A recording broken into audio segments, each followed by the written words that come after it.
famosissimo dolce francese, la tatin. La faremo con i pomodorini e i pinoli. Per la nostra tatin iniziamo dalla frolla salata. Quindi mettiamo in un cutter, che è un robot munito di lame, la farina, una comune farina 00, quello che usate per fare i dolci, e poi il burro a pezzettini freddo da frigorifero. La frolla salata differisce da quella dolce perché appunto non c'è lo zucchero. In sostituzione metteremo un po' di formaggio grattugiato, giusto per darle sapore, e anche un po' di timo. Ma l'erba aromatica potete sceglierla voi, assolutamente quella che vi piace. Iniziamo quindi con la sabbiatura. Abbiamo messo, come ho detto, la farina e il burro freddo. Adesso aziono il cutter per qualche minuto e rendo il burro fine come la sabbia.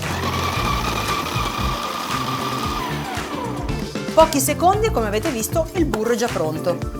Adesso possiamo inserire tutti gli altri ingredienti, il formaggio grattugiato, potete usare pecorino, parmigiano, quello che vi piace, e un uovo. E adesso il timo. E adesso eliminiamo il legnetto centrale e mettiamo solo le foglioline dentro ai nostri ingredienti. E ora sale e pepe. E si frulla di nuovo.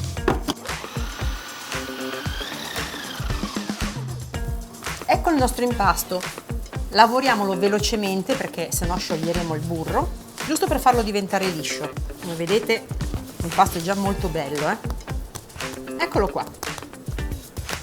E adesso devo stenderlo tra due fogli di carta forno. Vado a prendere il mattarello.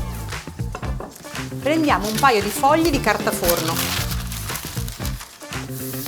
ci mettiamo sopra l'impasto, lo appiattiamo un po' con le mani, sopra l'altro foglio e otteniamo un disco di circa 30 cm di diametro. Perfetto, è pronta. Ora la porto in frigorifero a raffreddare per mezz'ora e poi ci dedichiamo al ripieno. Per il nostro ripieno utilizzeremo due tipi di pomodorini, quelli gialli e quelli rossi, giusto per creare un pochino di varietà di colore. Mettiamo quindi in una teglia un po' di olio extravergine e lo spicchio d'aglio. Lo facciamo leggermente rosolare, serve solo per insaporire l'olio. Mettiamo anche delle foglioline di timo. Ora eliminiamo l'aglio e introduciamo i pomodorini rossi e gialli. Mischiamoli un po'. Ora aggiungiamo lo zucchero che ci servirà per caramellizzare i nostri pomodorini, sale e pepe. Adesso mescoliamo un po' e lasciamo cuocere i pomodorini finché diventeranno un po' grinzosi. Per fare le tartatelle è necessario utilizzare una teglia che possa andare prima sul fuoco e poi anche in forno.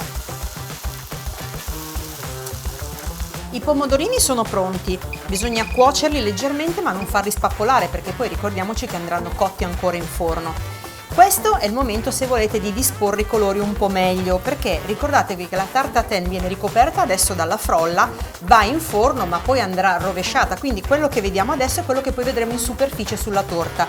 Quindi se dobbiamo sistemare qualche colore, magari fare un pomodorino giallo e uno rosso, oppure creare un disegno che voi volete, bisogna farlo adesso.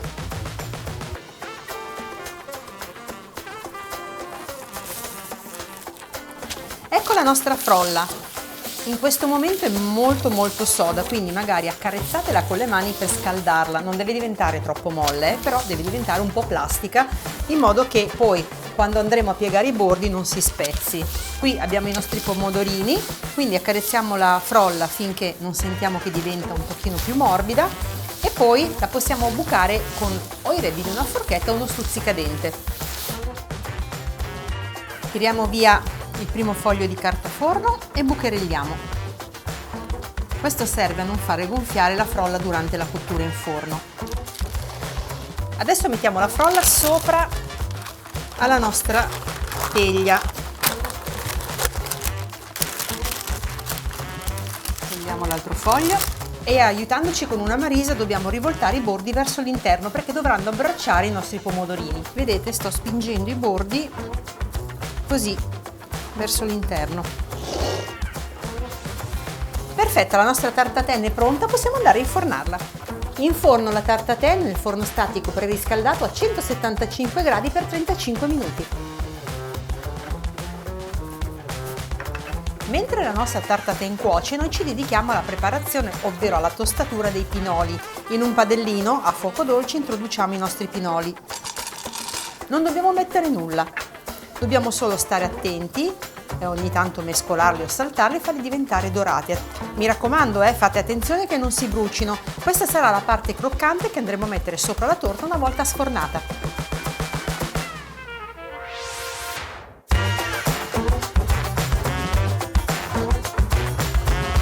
Ed eccola qui. Adesso dobbiamo capovolgerla, mi raccomando, deve essere ancora calda. Prendiamo un piatto, lo poggiamo sopra e la capovolgiamo, così. Meravigliosa! Non preoccupatevi se magari un pomodorino esce dalla sede, è normale rovesciandola, voi lo rimettete a posto ed ecco la vostra bellissima tartatin. Come ultimo tocco abbiamo detto i nostri pinoli croccanti e qualche fogliolina di timo fresca. È arrivato il momento dell'assaggio, ne taglio una fetta.